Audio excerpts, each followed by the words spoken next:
Good day, ladies and gentlemen. I'm really delighted that you have chosen my session about quantum computing, which is explained with demos.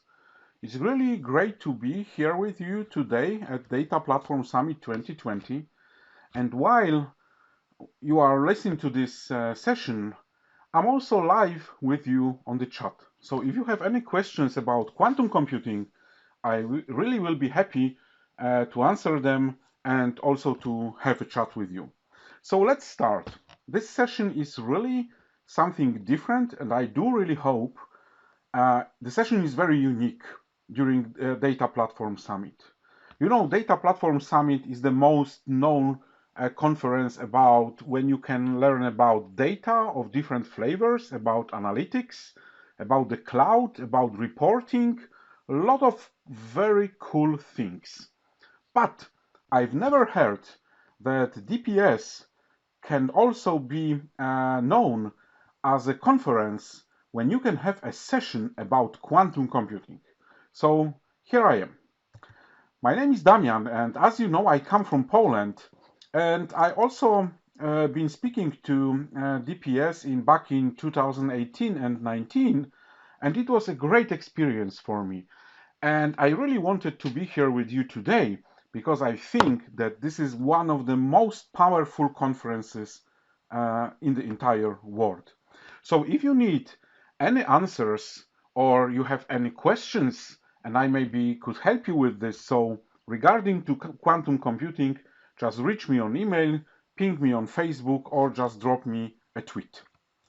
So let's start with quantum computing. I'd like to do the session in three main steps. First of all, I'd like to tell you a little bit about why should we care about quantum computing? What is so important? And there will be math and a little bit of physics. Because you know, you have to understand the quantum phenomena and why it is so different from what you know so far. Then I'm briefly going to tell you about tools and resources. And at the end, and this is really cool thing, I'm going to run a code which we write together, and I am going to run the code on the real quantum computer. Yes, there are a lot of quantum computers accessible in the world, so you can also do the same experiments like the one I'm going to show you today. Let's start with quantum computing. You know, if you think about the term quantum, you may think about that this is something very small, and the world which is surrounding us is far from the quantum world, from the quantum scales and quantum properties. And this is, of course, true. But believe me, quantum world on the level we should know it is very, very simple. There are very simple rules. However, those rules are completely different from what we know on our scales, like humans. And I'm going to tell you about those rules. And rule number one will be superposition, which is crazy. But entanglement is even more crazy. So if you understand those two crazy rules, then you will be able to think how powerful quantum computing is. Then I'm going to tell you about the models. And of course, there are a lot of them. I'm going to show you the code and the ideas how to code using quantum circuits. This is the most popular one, but of course, for example, you will see also topological quantum computing, which in my opinion is what Microsoft is trying to deliver on Azure. And stay tuned because there will be a huge publicly available quantum computer very, very soon in Azure. So, as of now, well, what can I say? We have to start our journey into quantum world, and there will be a math and there will be a physics. But no worries, I'm not going to be a bad teacher like you may probably know from the school. I'm going to tell you how it works. Let's start. Before we go deep, before we go to quantum algorithms, before I tell you that quantum computing is really fast, and it's most of the time it's faster than classical computer. I would like to show you what's the difference. So what is the difference in a classical bit of information, which is the smallest amount of information you can exchange in a computer? So you know that if you have a classical computer, your bit can be 0 or 1. So the 0 state can be noted in vector notation as 1, 0, and 0, 1, and 0, 1 is the representation of the high state, I mean the state of the bit which is set to 1. And by the way, I'm not going to go into physics. I just forgot about the physics, and the rest of my talk will be connected only to mathematical representation of the quantum phenomena. That's why I need to go to some linear algebra in terms of vector notation, matrices, and of course tensors. So I think that we can agree that this is the only possible state of a single bit in classical computer. So bit can be 0 or 1. You see the notation of 0, and if you set the value of your bit to 0, you have 100% probability that it looks like this. If you flip the state to 1, you have 100% probability that it looks like this. So, how it is in the quantum world?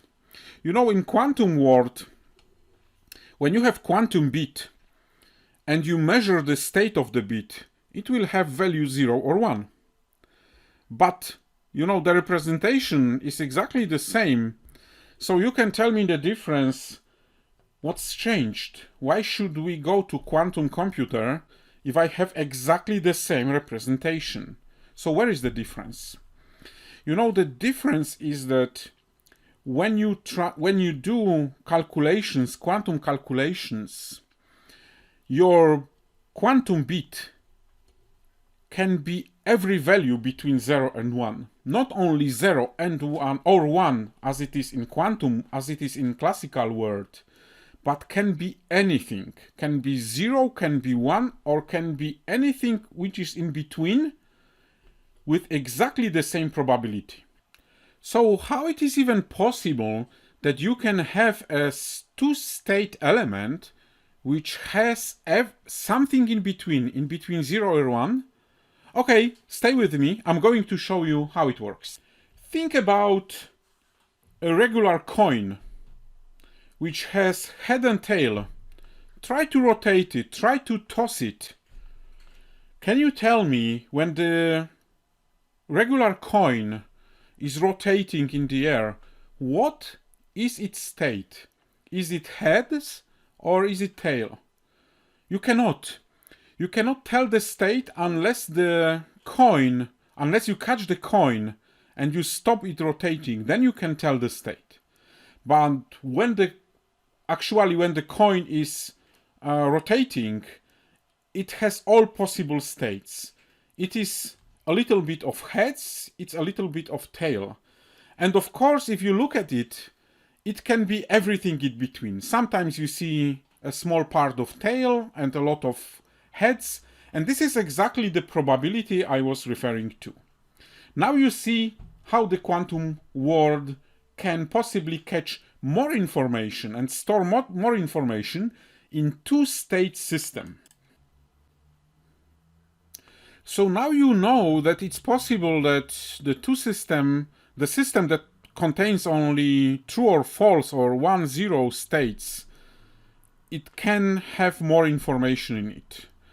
And such systems, such quantum system is in so-called superposition. So we have to be able to write this state in a little bit different way.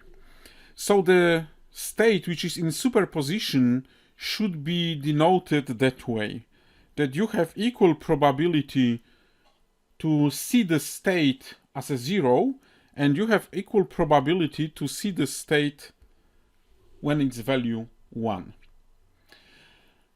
So the superposition, when the quantum weirdness expresses itself, so the value is 0 and 1 in the same time, this is really the advantage of quantum computing. I can write it in a simple way. I just draw you a picture because, I represented the classical bits as 0, 1. So that's the value of 0 and that's the value of 1. And if I try to draw you a picture how quantum world and classic world can be represented on one picture. So let's say that this is the classical bit and this is the value 0. So the value 0 has has the length 1 in that direction and 0 length in the opposite direction. So we can say x and y. So that's the state 1, 0, which means that's the 0 state. And we can draw the bit on a higher state, on one state, and we can say that 0, 1. So that's the 0 in the x direction and 1 in the y direction. So classical computer can only have the value 0 or 1, nothing more. But the quantum computer is a little bit different, and quantum bit can have everything in it, everything in between. So it is really like a sphere, and you can have this value, you can carry this value, and you can carry this value as well with different probabilities. So you have equal probability to be 0 and 1 in the same state. That's why I draw and I noted this state as 50% to be 0 and 50% to be 1, because the length of the vector is still 1. So when you don't measure the quantum bit, it can be everything which lies on the sphere. And this is of course a simplification, because in real life those numbers can be complex numbers. So the representation will be something like x plus I y, and here you may have different representation, but in general those are complex number. So I should be able to represent it in not in two-dimensional space, but in complex space, which in that case would be a sphere. So I just made a simplification just to show you that we can show and explain this quantum phenomena on a two-dimensional space. So you can, as I told you, you can have every possible value of the bit, of the quantum bit, so it can carry a lot more information. But when you measure it, it will collapse to 0 or 1. So then it will have definite value. So you have to do a lot of computation in between before you measure it. And this is exactly how the quantum world is look like. So from the technical perspective, and I switch to Jupyter Notebook just in a moment, I just need to tell you that from the technical perspective, it's important to create this quantum bit to behave like it was in a superposition. So this very special state. Hello, are you still alive? If yes, then we should move into tools and resources.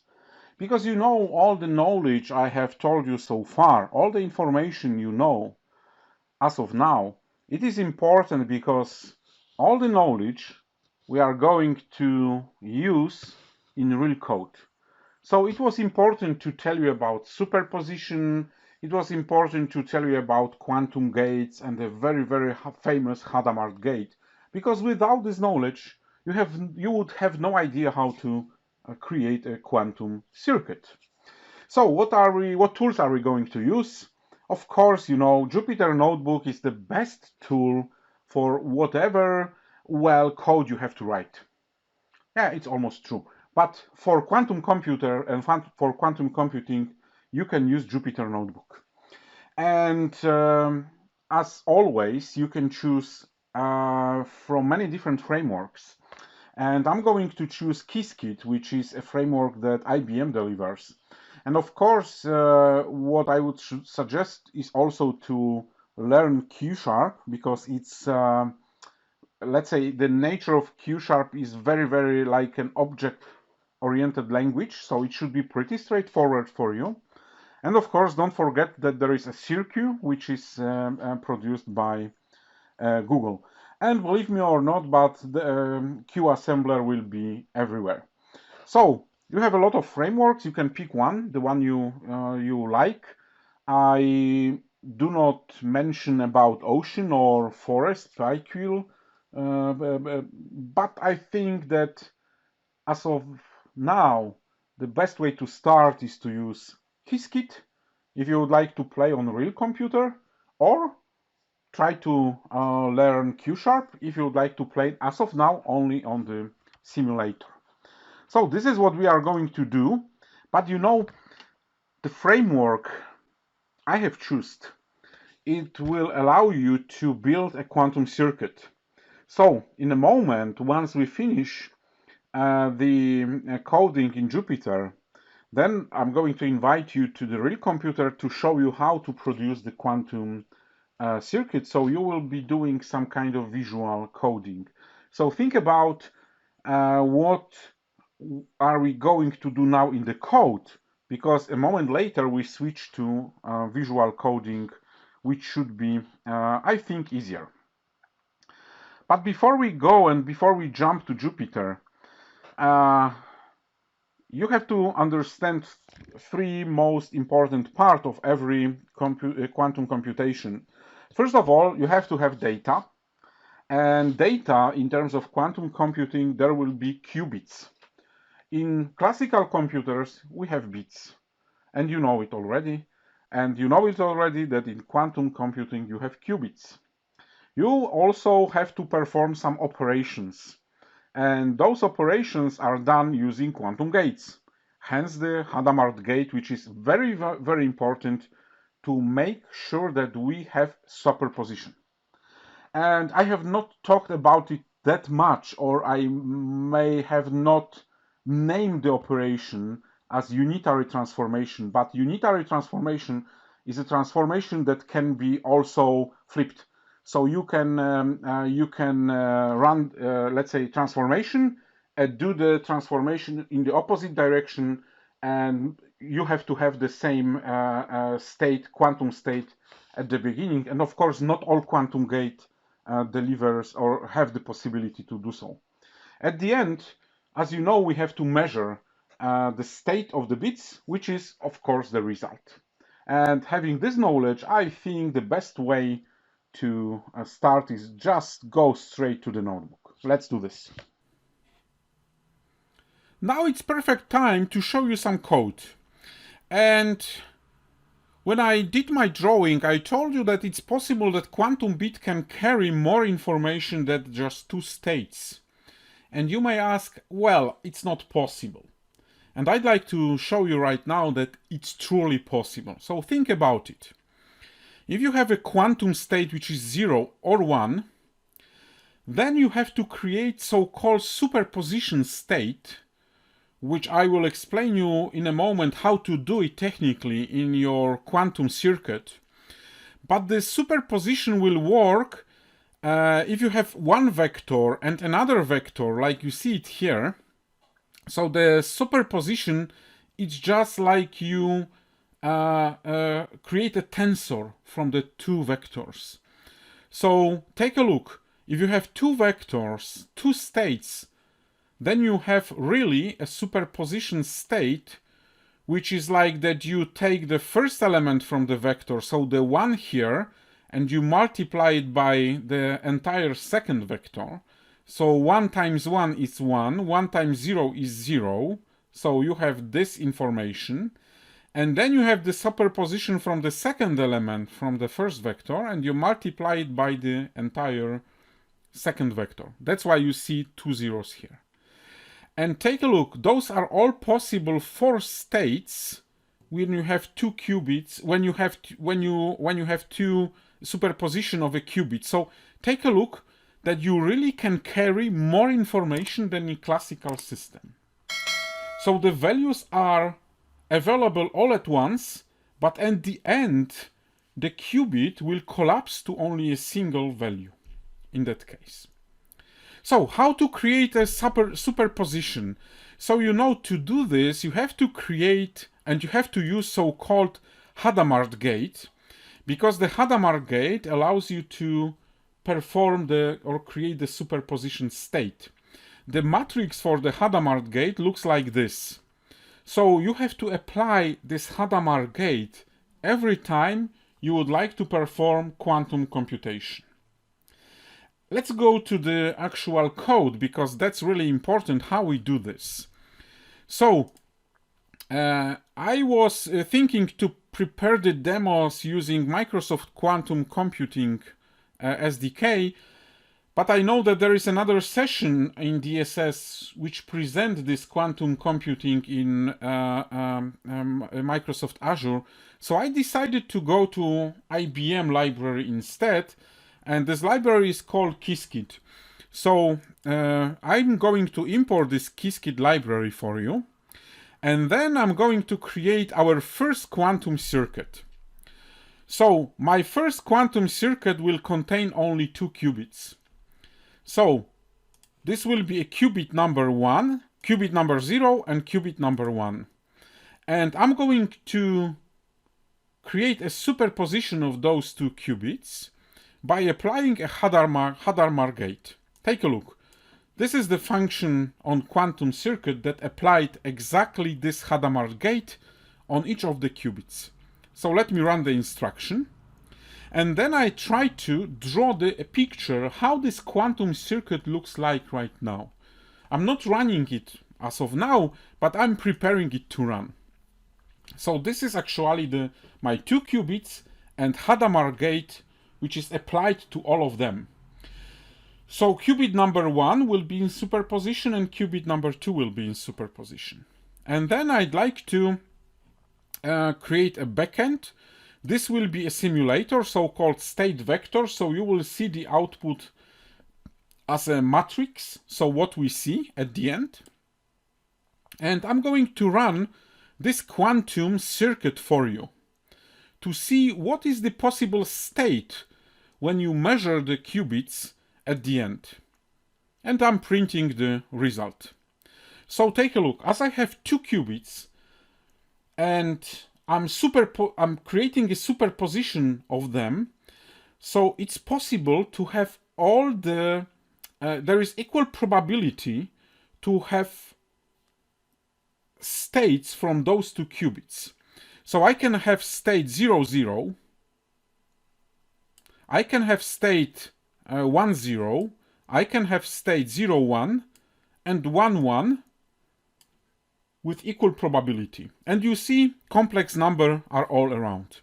So if you try to draw it in 3-dimensional space, you probably will see that there is a unitary vector which pointing to some plane, to some point in this space. But the important information is that every possible state of the qubit is possible.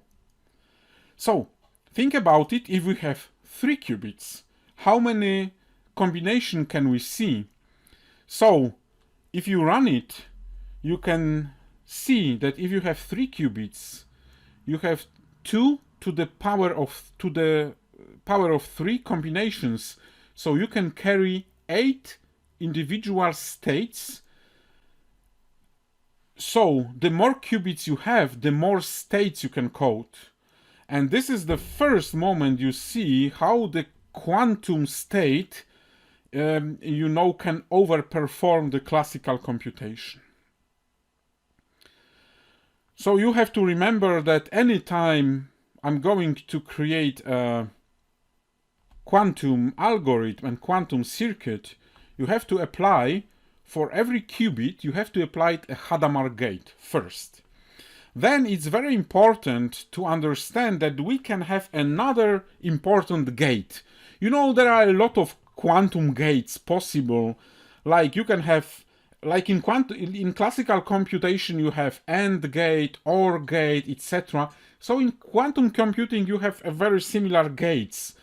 But I'm going to show you only 2 of them, maybe the third one in the real life example.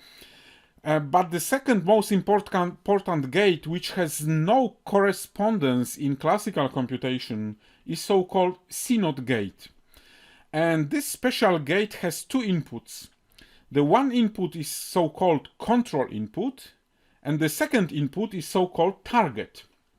And the idea is that the control input can influence what can be seen on the target input. So when the control input is set to 0, then the target input is unchanged. So if it is 0 in the input, the target will also be 0 at the output. But when the control input is set to 1, then you have to flip the target bit. So as you see in this table, if you have control input set to 1 and the target bit was set to 0 in the input moment, it will be flipped to 1. And that's the CNOT gate. When you combine it with the Hadamard gate, then you are able to create your first quantum circuit, and you can prepare the first real quantum experiment, which is called entanglement. And you know, entanglement, I have really emotions to this experiment. I read a lot of literature about it because I was really surprised when I first time looked into the quantum circuits. And then I thought that, maybe quantum bits, they, when you know how the quantum entanglement works, and I will draw this for you, then you may think that, okay, there must be something hidden in those two bits. They cannot just behave that way. It's just too weird. So now I'm going to draw you what is all about in the quantum entanglement. So what is the strange phenomena? I know I promise that I'm not going to show you any physics, but that's the difference, and this is really so strange, and this is really so weird that you need to understand this quantum entanglement, because this is, for example, the foundation to quantum cryptography. But not only to this, but take a look. Imagine that you create you can create two qubits, and those qubits are entangled. And I told you already that in entanglement you need to have so-called Hadamard gate plus CNOT gate. And if you have those two gates and you create a pair of qubits, so if you have two qubits connected like this, so there will be a quantum qubit 0 and qubit number 1, and if you apply the Hadamard gate, and then if you applied so-called CNOT gate, then those two qubits are not only in superposition, but they are entangled. And they have a very strange property in the moment when you measure them. So what you can do is then you can separate those qubits. So you can imagine that you pick this qubit and you send it to, for example, to Alice, and you can pick this qubit and you can send this qubit to Bob, and Alice can live in, for example, in Poland, and Bob can live in the opposite place in the world, for example, in Australia. So they cannot communicate very easily together, but each of them, they have their qubits. The qubits are separated at this moment. So, what's the quantum phenomena? The quantum phenomena says that if you measure, so you have quantum qubit, and if you measure its state, so you are performing the measurements, and the qubit state is set to 0, then in the same moment of time, without any communication, the state of qubit number 1 will be set to 1. And there is no communication between those two qubits. They can be even separated, like one can be in one of the edge of the universe, and the second can be billions light years on the second edge. And the interaction is in the same time. So there is no communication between them. They just know its state. So what I was thinking in my first, for the first time when I thought about it, is that, the state of that the qubit 0 is 0 and qubit 1 is 1 was known before we entangled them. Or during the entanglement process, like here, that somehow the value 0 was hidden in this bit, in this qubit, and value 1 was hidden here. But physical experiments which were done by Mr. Bell clearly proved that this hidden information does not exist.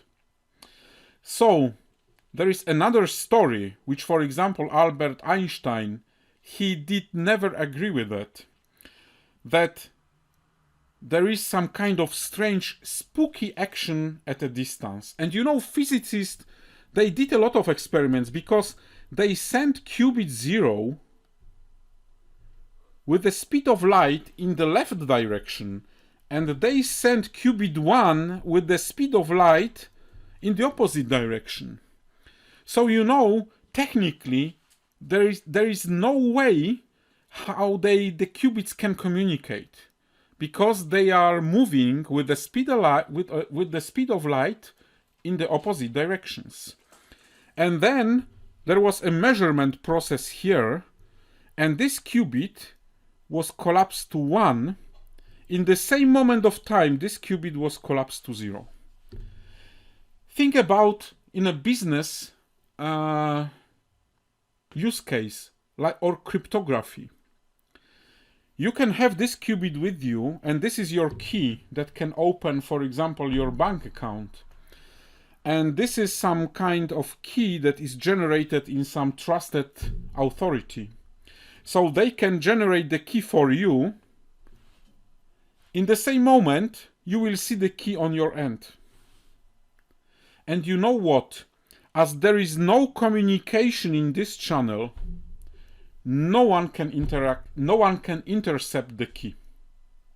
This is how, and this is why, the quantum computation will be the game changer for example, security processes. When you would like to, for example, say that the transaction is safe or anything like this. For example, in blockchains. So let's move to my code, because I'd like to finish the quantum entanglement in real life. Now you know how strange the quantum world is. So let's build the quantum circuit which has 2 quantum bits and 2 classical registers. The register is important because I need to measure at the end. I need to technically collapse, so I need to find what is the state of the two qubits. So it will be 0 or 1, but it has to be 0 on one bit, on one qubit, and it has to be 1 on the other qubit. They cannot be 0 0 0 0. They cannot be 0 0 or 1 1. It has to be 0 1 or 1 0. So that's why I need those 2 classical registers. So let me create this quantum circuit. I'm applying the Hadamard gate on the first qubit. I'm applying the CNOT gate to perform the entanglement on qubit 0 and 1, and I'm going to measure. And the measurement says that I'm measuring the qubit number 0, so the first one, to the first register, and the second qubit to the second register. Okay, let's do this. Let's see how the let's see how the circuit would look like. And you see it's pretty much the same what I shown you a minute ago. So take a look. Now I'm going to perform some computation. So I'm going to execute this experiment 8 times. I can execute it million of times, but I'd like you to see the result on the screen. So let's start it and take a look. This is the value 0, 0, and this is the value 0, 1. And those are the forbidden values. So take a look. You cannot have values different than 0, 0 here, because in that case the entanglement would not work. You have to have 0, 0 or 1, 1. So you have to have 1, 0 on one end. In that case, you have to have 0 on the other end. And take a look. It works just perfectly.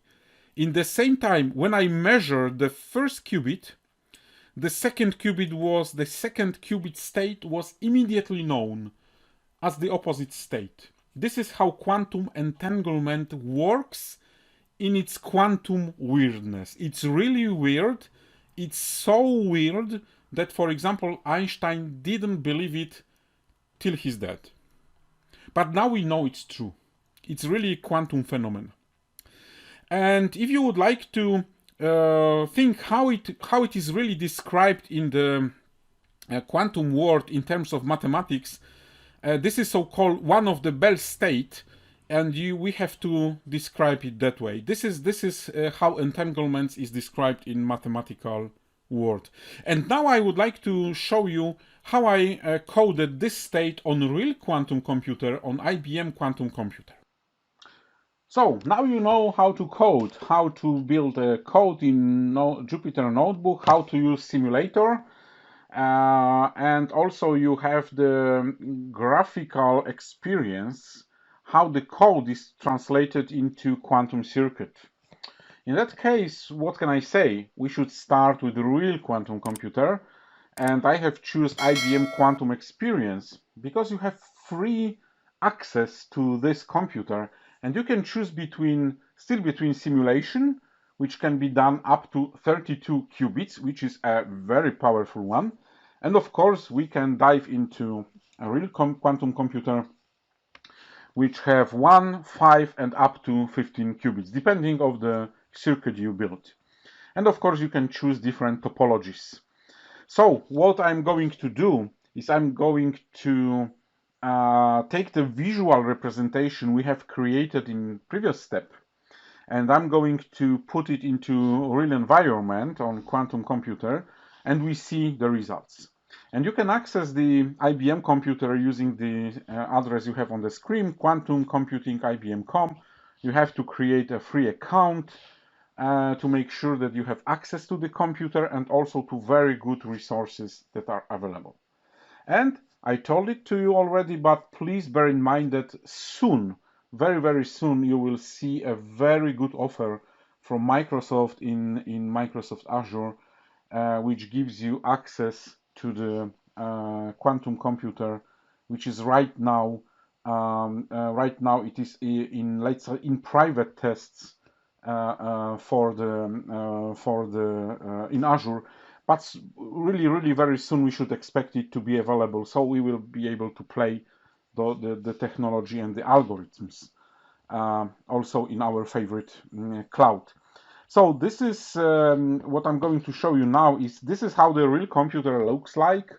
Well, it's not like an ordinary laptop, probably. You can see the difference. It's even a little bit different from classical server or even a data center. And the reason for this is that, the quantum operations are done on a very, very microscopic scale. Even microscopic is not a good word here. I think we can think a bit about something which is smaller than this. So, you have to make sure that this quantum computer is stable as much as it is possible. Hence, you see it like it's like an upside down, what we might think of. But the idea is that the operations you do have to be stable as much as it is possible to make sure that you do not introduce quantum errors, which I'm going to show you on the in the real life just in a second. So this is the quantum computer done by IBM. It looks like this. And the reason, probably you see a lot of pipes there. Those pipes are very important, because as of now, quantum operations can be done in the temperatures which are, close to absolute zero. I wouldn't say it's really absolute zero, but it is something which is very close.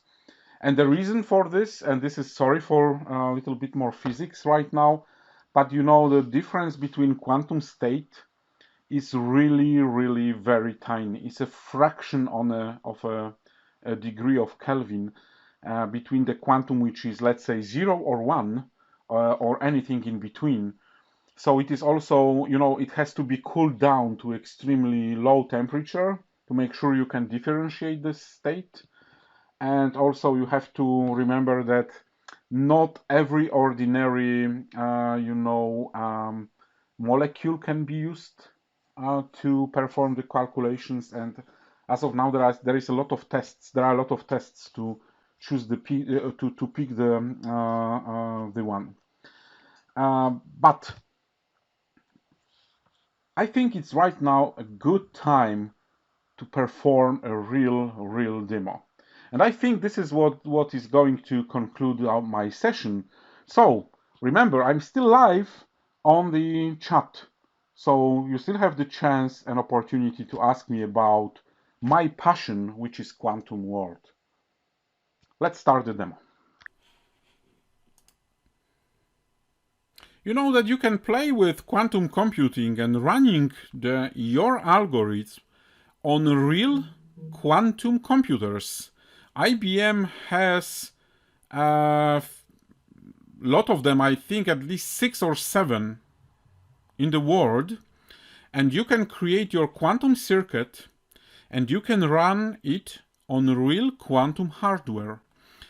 And the reason the quantum hardware is right now too expensive and you cannot buy it just by yourself is that it has to be cooled down into extremely low temperatures, almost to the ground state, because that's the only possibility we see now that you can distinguish two quantum states. Think about it. We are performing quantum calculations. Quantum is something which is the tiniest thing you can imagine. We have to go with this quantum phenomena to its scale, and the scale of quantum is way far away from us. We are in the middle of the scales. We do operations on meters, on kilometers. Quantum states is 10 to the minus 17, 22nd, and you can think about even smaller scales, like for example the Planck scales, Planck time and Planck length. So this is how I created the circuit. So the first qubit, the second qubit, Hadamard gate, CNOT gate, and the measurements. And the probability which is calculated is like that you will see 0 or 1 and nothing in between. And this is the sphere. This is the sphere I was trying to explain you how it works. So you can see that you can have only state 0 or 1 and nothing in between. And what's more important, when you decide that your quantum circuit looks like this, then you can take a look to your code, and you will see that in the Qiskit it looks basically the same way I coded it in Jupyter Notebook.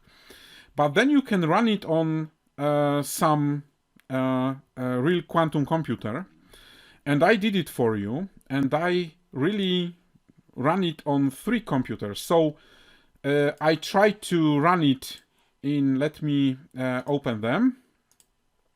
Sorry, I just accidentally closed it. But this is what we see from the computer, which is simulator. So the experiment was performed 1000 times. And you see that we have almost perfect match. There is 46% that I've seen 0 state, and 53% that I see 1 state, which is fine, because I do not see any states that are in between. So I really do not have the quantum errors. But when you run it on a real quantum computer, And this one is on the biggest in the world, I think. It has 16 qubits. So you can perform really complex calculations. Take a look. We have the zero state on 48%, almost 49. The state number 1 in 42%. But there are some quantum errors. And the total quantum error is like 9%. So the computer is still not perfect. You can have up to 9 or 10% calculations error, quantum calculations error, and to fix it, it's quite simple to get rid of the errors, and it's just a quantum correction. It's like a quantum correction when you hear to your music in your MP3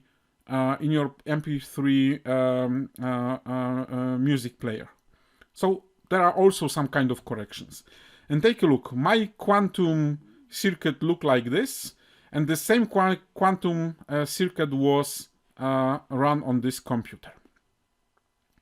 Now I would like to show you something more complicated. I mean the real algorithm, which is called Bernstein-Vazirani algorithm. Let's now take a look to what this algorithm, Bernstein-Vazirani algorithm, can give us in terms of quantum computation, because this algorithm is really the one that clearly shows that quantum computing will always be faster than classical computers.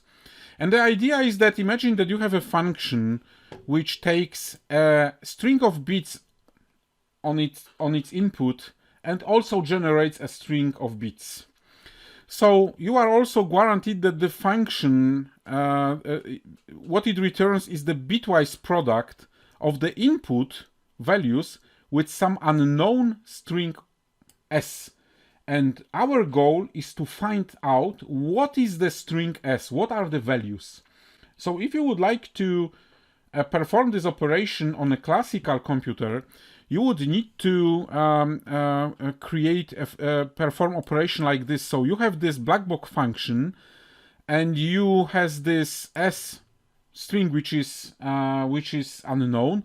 So you have to perform the modulo operation, as I stated here. So every component, so every bit has to be treated separately.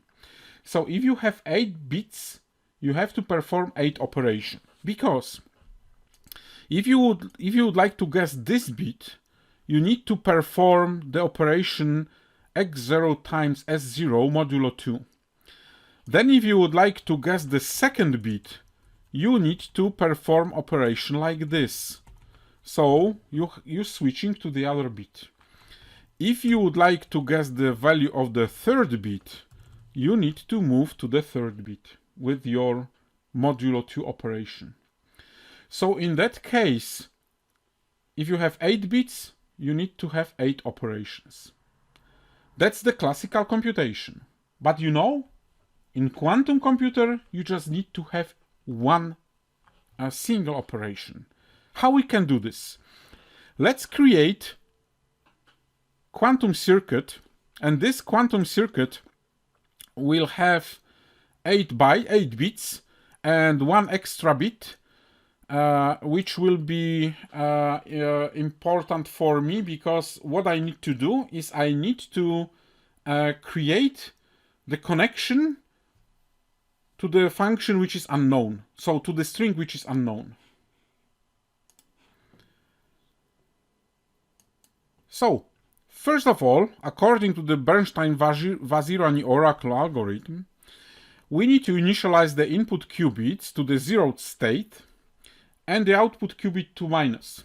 Then we need to apply Hadamard gates to the input register, so the input qubits. Then we need to perform the query.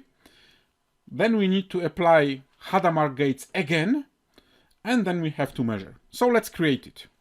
Creating this quantum circuit, I'm initializing the first 8 bits to the 0 state, plus I'm applying Hadamard gate.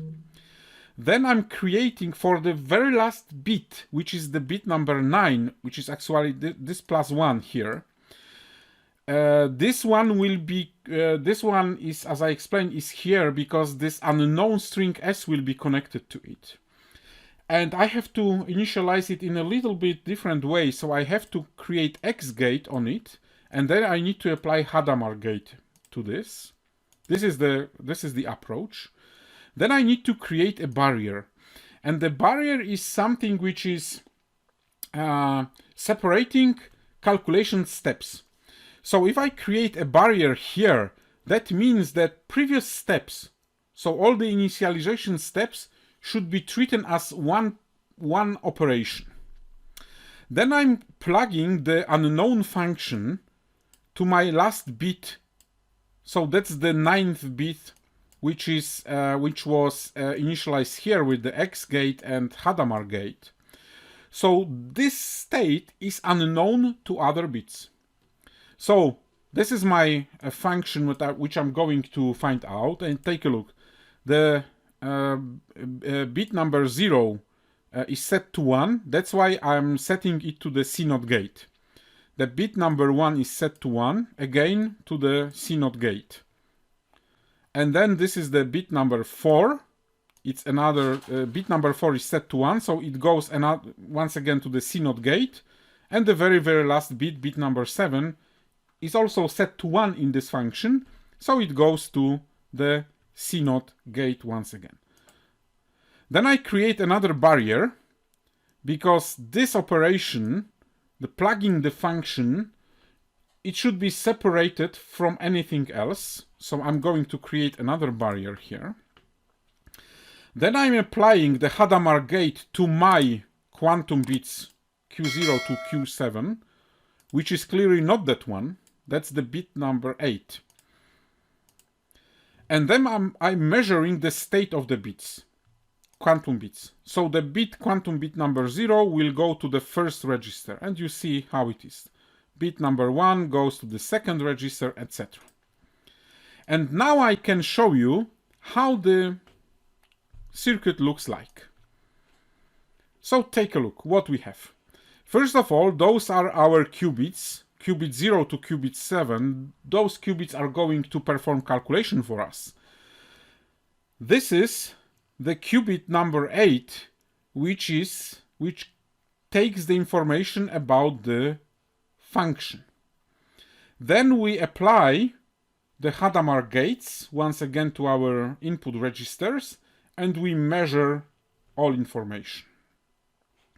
And I'm going to run it on Qiskit simulator and quantum simulator, and I'm going to execute this, and I'm going to perform only one measure. So take a look. I created a backend, so the backend is the quantum simulator. This is my quantum circuit, and I allow only one measurement. So it has to be done only once. So let's start it, and let's see what we have. So the measurement has been done, and take a look. That's the response from the algorithm. And clearly, the algorithm found the shape of the string, which was unknown, in just one shot. So we have 1 operations versus the 8 operations which was in the classical computation. And just to finish my talk, because I hope I convince you that quantum computing is really revolutionary, and you have to learn about quantum computing even if you don't like quantum physics. But quantum physics is, it's intellectually very powerful.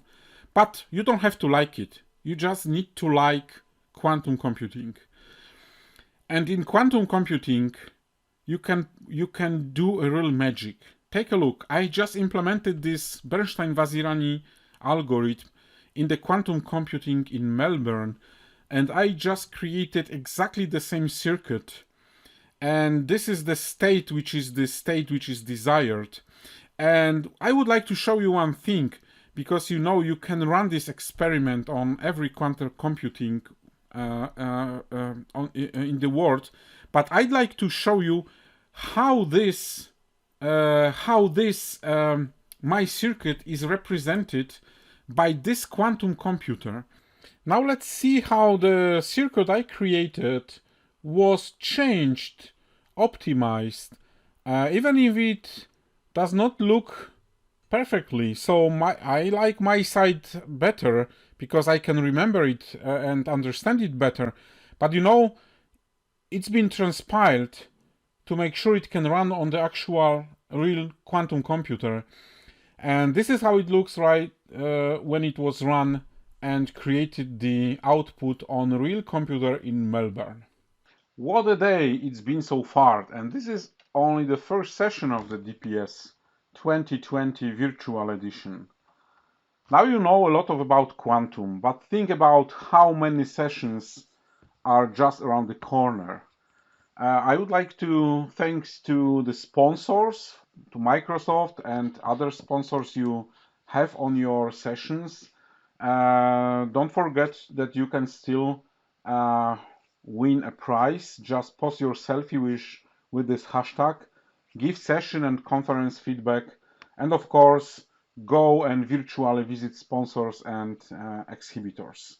And at the end, or really at the end of my story today, I would like to thank you to spend your time with me. It was a great pleasure to be here on this conference one more time with you. I really do hope that next year will be much more better for us and we will be able to meet again in person. Have a great conference and see you soon.